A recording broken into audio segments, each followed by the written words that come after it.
Hello guys. പണ്ടേ ഞാൻ കൊറോണയ്ക്ക് മുമ്പ് ക്ലാസ്സിലൊക്കെ പോകുമ്പോൾ എൻ്റെ ക്ലാസ്സിലൊരു പെങ്കൊച്ചുണ്ടായിരുന്നു.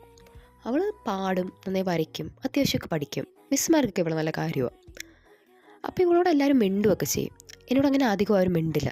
അപ്പം ഞാൻ ഓർത്തു, അവളെ കാണാൻ നല്ല ഭംഗിയാണല്ലോ, എന്നെ കാണാൻ വലിയ ലുക്കൊന്നും ഇല്ല എന്ന് ഞാൻ തന്നെ വിചാരിച്ചു. അതുകൊണ്ടായിരിക്കും ആരും മിണ്ടാത്തതെന്ന് വിചാരിച്ചു.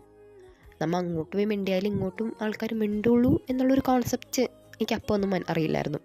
അങ്ങനെ വർഷങ്ങൾക്ക് ശേഷം കൊറോണയൊക്കെ കഴിഞ്ഞപ്പോഴേക്കും ഞാൻ ലെവൻത്തായി ക്ലാസ്സൊക്കെ മിക്സായി, സ്ട്രീം വൈസ് മിക്സായി. അപ്പോൾ എൻ്റെ ക്ലാസ്സിൽ നമുക്ക് വേറെ ക്ലാസ്സിൽ നമുക്കറിയുന്ന ഫ്രണ്ട്സൊക്കെ ഫോട്ടോ കൊണ്ടുവന്ന് കാണിക്കുക.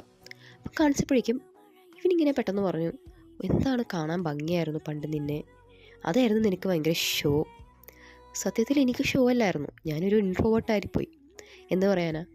അങ്ങനെ ഞാൻ വീട്ടിൽ വന്ന് ആ പഴയ ക്ലാസ് ഫോട്ടോ എടുത്ത് നോക്കിയപ്പോൾ സത്യത്തിൽ എന്നെക്കാളും അവളെക്കാളും ഭംഗിയുണ്ടെന്നായിരുന്നു. ആക്ച്വലി അത് ആ ഒരു ക്ലാസ് ഫോട്ടോയിൽ മാത്രമാണ് കേട്ടോ.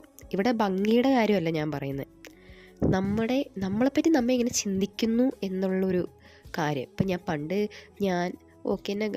പണ്ട് എന്നെ തന്നെ ഡീമോട്ടിവേറ്റ് ചെയ്യാണ്ട് എന്നെ കാണാൻ കൊള്ളില്ല എന്ന് വിചാരിച്ച് നടക്കാണ്ടിരുന്നിരുന്നെങ്കിൽ എനിക്ക് ആ ടൈമിൽ നല്ല ഹാപ്പിനെസ് ഉണ്ടായിരുന്നേ. അപ്പം എനിക്ക് നിങ്ങളോട് പറയാനുള്ളത്, നിങ്ങളെ എങ്ങനെ ബാക്കിയുള്ളവർ കാണണം എന്ന് നിങ്ങളാണ് ഡിസൈഡ് ചെയ്യുക. നിങ്ങളെ തന്നെ ഞാൻ പഠിക്കില്ല എന്ന് പറഞ്ഞു കഴിഞ്ഞാൽ ബാക്കിയുള്ളവരും നിങ്ങളങ്ങനെ തന്നെ കാണുള്ളൂ. അപ്പോൾ പറഞ്ഞ കാര്യം ഇഷ്ടപ്പെട്ടാൽ ഒന്ന് ലൈക്ക് ചെയ്യണേ.